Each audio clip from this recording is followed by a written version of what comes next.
Hey, what's going on, guys? Okay, anyways, first off, before I start this report, I would like to wish everybody a happy and safe Memorial Day weekend. Do not forget what the real reason of this weekend is for. A lot of you guys like to go out and, go to cookouts and, drink your asses off and act stupid. That's not the real reason for this.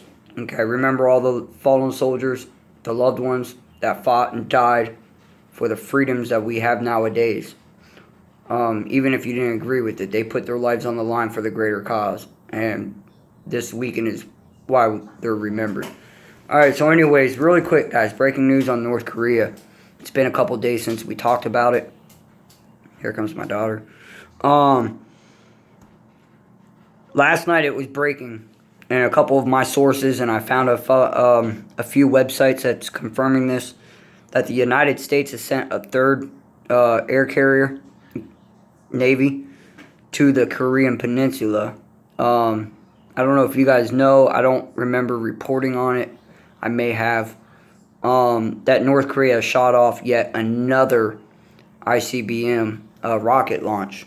And most of you guys know that, there's been a lot of banter back and forth saying that Kim Jong-un's not allowed to do that because he's not going through the proper protocols.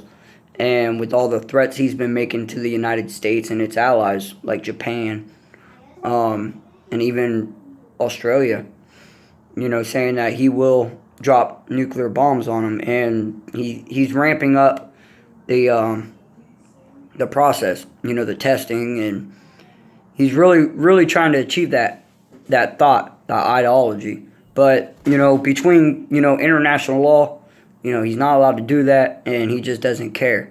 So my question is how much more of a presence does the United States have to make before this guy actually starts, saying, hey, wait a minute, I'll back off for a minute. But it doesn't seem like that's going to be the case. I do applaud the United States military to not jump into this yet. They know that this is a very, very fragile situation. This is one that could spiral out of control really quickly and put us into a third world war. Even though no one, you guys sit there and even me, before I actually started really paying attention to world news, I would be so naive to be like, North Korea, what the hell can they do? But it's, me personally, if the United States was to go into North Korea and take over, it would be quick. It would. But there's a lot of other factors going on. You got China over there. You have Russia right there. And with the recent, I reported on a video that Russia and North Korea has completed its ferry system to take tourists from either country and let them go to others. And it's also expanding on trade. So it looks like Russia and Vladimir Putin is standing behind the North Koreans, and even China. China is telling America and North Korea to stop irritating each other. But basically, the way I look at it is no country in the world wants a nuclear bomb to go off in their backyard. It would devastate the region, not just a country, especially a small country like that, but it would affect a lot of things. And I stated that in my video earlier.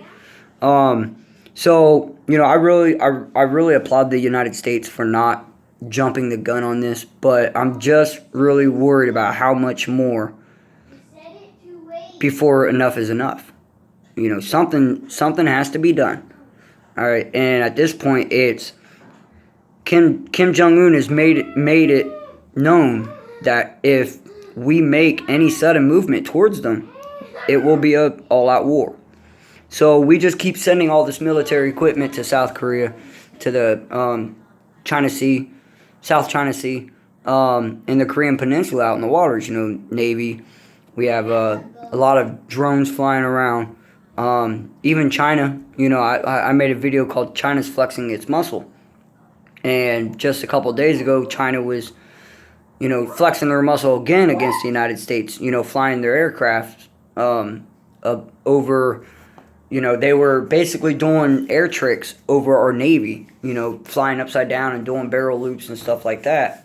So, that's kind of, it's not an issue, But it's kind of sort of like looking at it as in like, hey, you know what, we're gonna do this, and hey, no, you guys can do about it. You know, I'm just really wondering about how much longer this is gonna last before someone says enough is enough. Okay, so pray to God or pray to whoever you guys believe in, or don't pray at all. You know, but have faith that nothing happens. All right, hopefully this guy just comes to his senses and says, you know what, let's have a meeting. Let's sit down and see where we can meet in the middle and everyone get along. I mean, ultimately, that's the case, right? That's what we all want. All right. So, anyways, you know, you have the USS Carl Vinson and the USS Ronald Reagan. It's already in the peninsula. On its way right now is the USS Nimitz. I'll post a link in the description. You can click on it. You can read it, and it'll go into great detail on what's going on there. All right. So, my last couple days, I've been reporting about the Philippines. As you guys know, that the Philippines has declared martial law in the city of Marawi City on the island of Mindanao, which is the second largest island in the Philippines. All right, they did a failed raid Tuesday, looking for a Islamic follower, you know, ISIS member. He's a real high honored ISIS member that, you know, the FBI has him on as one of the most wanted terrorists in the world. Philippines found out that he's been hiding out in this city, and anyways, right now they did the failed raid on it, and it woke up all the sleeper cells within that city. And then we also talked about a little bit about Rodrigo de Rocha, some of the shit that's been said between him and, you know, the press, talking about that he will kill his own civilians if he has to get to the ISIS members. There's been reports that he's killing his own people, you know, with the war on drugs on the streets, even though the drugs are killing his own people. But also, while he's raging war on drugs, he's also killing a bunch of his own innocent civilians. A report came out 3 hours ago that I found it about 3 hours ago. I don't remember the timestamp. It was within the last couple hours. RT News is reporting that the Philippines military has started using guided rockets used during op targeting ISIS-linked militants in the besieged Philippines city. It's the fifth day of fighting ISIS inside the city. 90% of the 200,000 population has fled the city. However, there's still 10% that is still in the city, and they're waving white flags to signify that they are not militants.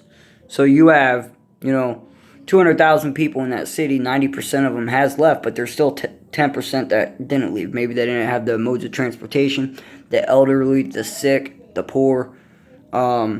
So this is raising a little bit of questions to me. We know that he declared martial law for 60 days in that region, and now they're using guided rockets fighting ISIS in a neighborhood that's in this city. Hope to God no one's around, no innocent civilians. But it sounds like he is definitely taking a real strong military stance fighting terrorists in his country. The Commander-Chief Major Carlito Galvez is saying, "We are trying to use our maximum force." It's getting bad out there. I said it yesterday in one of my videos where I posted a couple articles that was very interesting that was brought forth to me about the mineral deposits and the ores that's within the city that the United States kept hidden from the Philippines about it. You know, there's an article back in 2012 that talked about it. Then WikiLeaks in October leaked it out. And then my friend talked to his friend that was in the Philippines, and she said the only reason why they're there is they're trying to get those mineral deposits. And my friend did some research and come to find out that the United States knew all about that all along. So I don't know if, you know, this is definitely going to be ongoing, and I will do my best to keep you guys updated on it. Again, a lot of you guys can care less. You know, it doesn't affect you. But, you know, this all affects everybody. We're humans. All right, it's sad to see what's going on in the world nowadays. All right, guys. Again, have a great Memorial Day weekend. Spend some time with your friends, your family, your loved ones.